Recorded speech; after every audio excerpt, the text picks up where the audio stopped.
Last year in Florida, the crew and I, we all got together to check out the IBEX show. It is the biggest boat builders expo in the nation. Everything that had to do with boat building was there, including 16 different marine battery companies, there to showcase and prove why they are the best option over the other. They were all nice, but there was one in particular that piqued my interest, where if I could have chose any one of those 16 battery companies to put inside my personal boat, it would have been this one.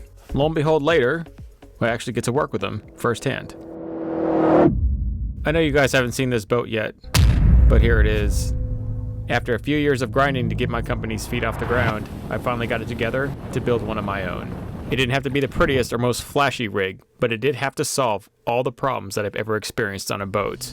A boat that will turn minutes into seconds and miles into inches. Any possible factor that would derail your momentum for your strategy will be eliminated. That means the electrical layout for this small boat will have an extremely high demand. Lithium batteries have now evened out to where there is stiff competition that is very competitive, and I could have went with any company, but I chose to go with Epoch, and in this one video, I will show you why.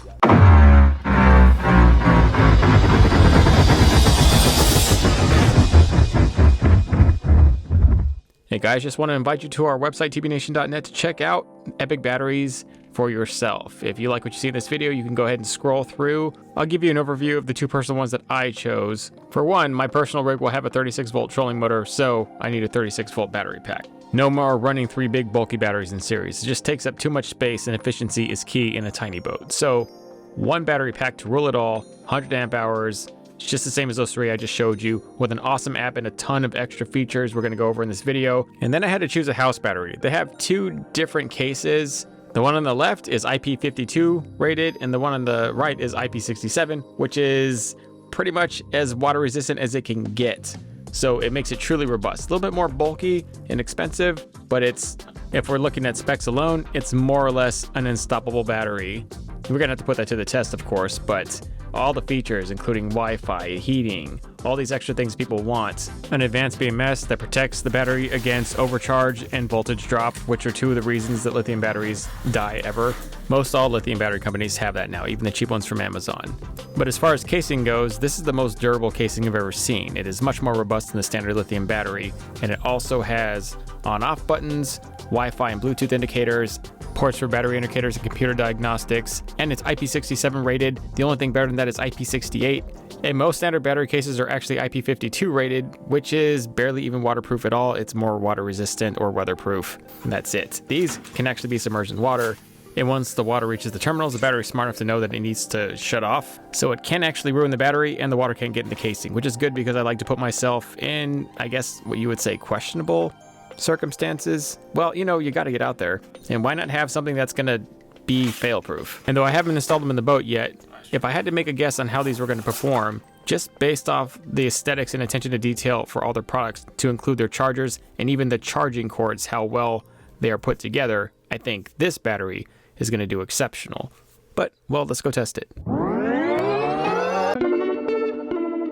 So these past few years, I built a lot of concept builds and stuff that the crowd wanted, but I have not had my own personal rig, one to truly call like mine, for a very long time. But my crew and I made a pact that this is the year we redo all of our boats and get them up to code. This is my personal rig, a 1648 John boat concept build. At this point in time, I have enough skill and experience and wisdom to have finally built what I would think is an ultimate rig for me personally. We'll get more into this rig and how it was built and what it does. All that's coming up very soon, but right now, all I did for a pretty big time after building it was just enjoy the boat. I neglected all my personal responsibilities and just fished. I even forgot to charge the batteries for a few days in a row.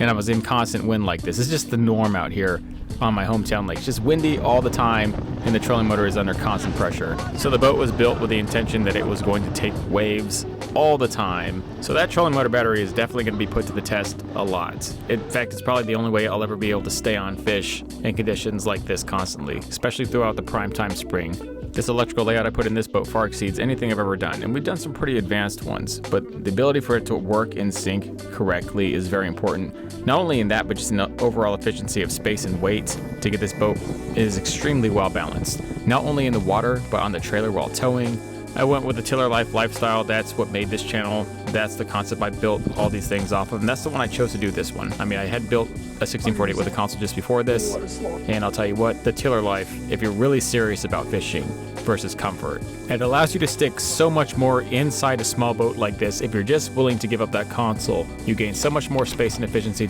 including the electrical layout, which is maybe the most important thing. Otherwise, it's just a series of hatches and framing. The boat is not much more useful than a 3-bench seat jumbo other than it stores things under a deck.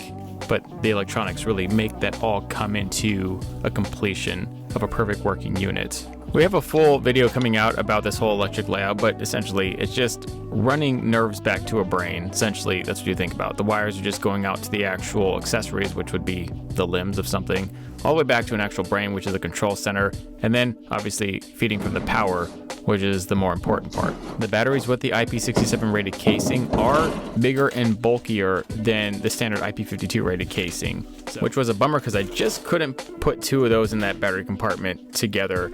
I instead had to go rob my other boats of the batteries that were in them to make this whole thing kind of work. I also get a lot of questions on the starter battery. I had to use a standard lead acid starter battery because for Mercury outboards, it has to be 75 horsepower or larger for the stator to be rated high enough to take the charge of a lithium battery, because they're put such a high output compared to standard lead acid or AGM batteries.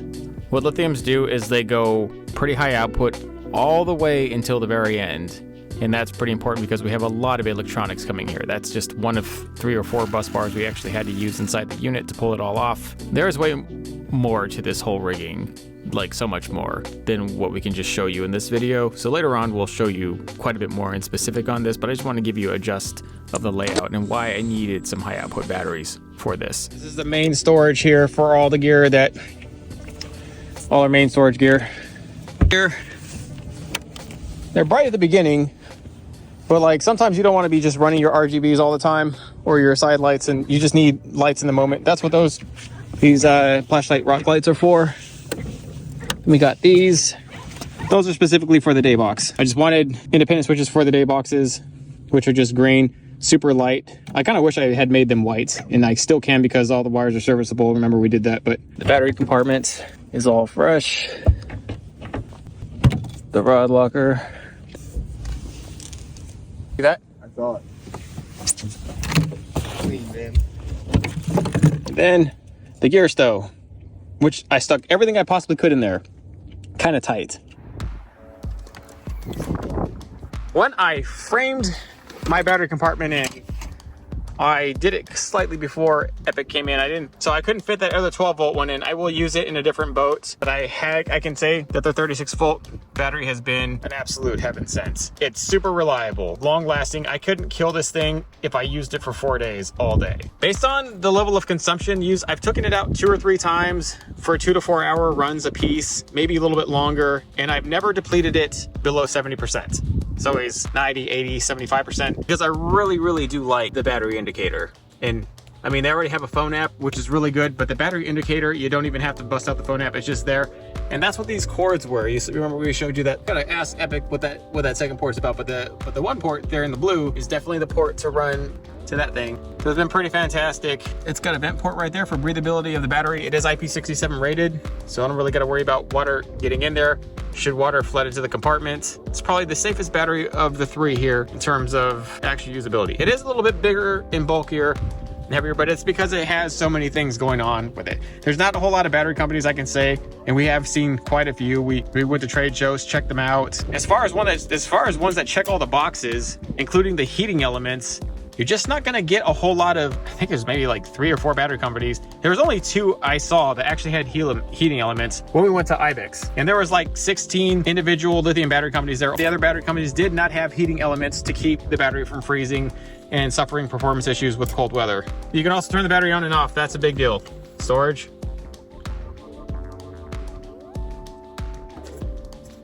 There it is again, on. Yeah, man, if I'd have just like known about Epoch a little bit further, I would have planned my boat around the batteries and just had them in here, but at least I was able to fit one. They also have a really good starting battery. They do, and the only reason I don't have one of their starting batteries is because for Mercury, and I think for most outboards, anything below a 75 does not have a stator that is rated for a lithium starter battery, and they do work for bigger outboards. So you'll see them on a lot of the bass boats, just not this one because it's small. I can't say enough good things about Epic. They're on our website, check them out, tvnation.net, or you can check out Epic Batteries directly. Link will be in the description and pinned in the comments. And also just scroll down and you can see them. Hey guys, stay tuned for the series of this boat. It's very exciting. I can't wait to show you guys all of it. You just gotta be here for it. So I'll see you in the next one. Thanks guys.